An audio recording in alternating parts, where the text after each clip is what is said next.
इसका recording studio Ekangar Sarai. Music by DJ presented by Rasila films. आगे की करो ही तू हरवा में माथावा पर धरा देबोगे छाउड़ी। आगे की करो ही तू हरवा में माथावा पर धरा देबोगे छाउड़ी। हे बोलमी तो चहड़ के आहार देबोगे छाउड़ी। बोलमी तो चहड़ के आहार देबोगे छाउड़ी। हे जैसे दरोही दलिया वैसे दरार देबोगे छाउड़ी। जैसे दरोही दलिया वैसे दरार देबोगे छाउड़ी। हे बोलमी तो चहड़ के आहार देबोगे छाउड़ी। बोलमी तो चहड़ के आहार देबोगे छाउड़ी।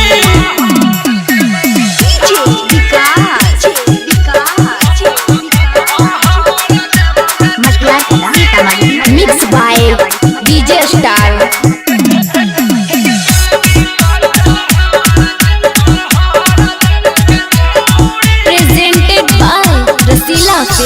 की कहनी तू ई सब शर्म में नहीं पिछौड़ी। जल्दी बताओ के कर हकी तू धी।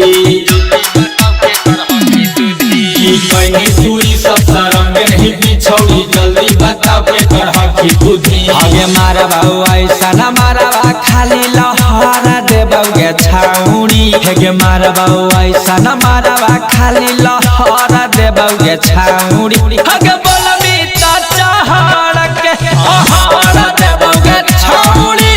बोलमी तो चहड़ के आहार देबोगे छाउड़ी।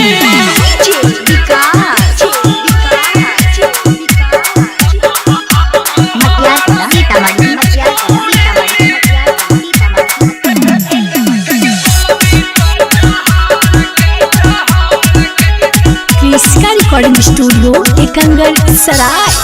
करमी नहीं उहु कहे देखो ही मुँह देबो मारी के छोड़ी हम नसवा तोरा दू।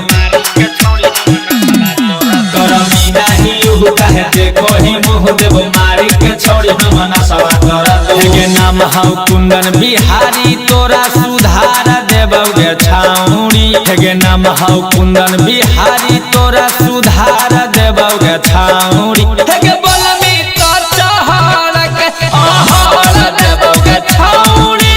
बोलमी तो चहड़ के आहार देबोगे छाउड़ी। इसका रिकॉर्डिंग स्टूडियो एकंगर सराय।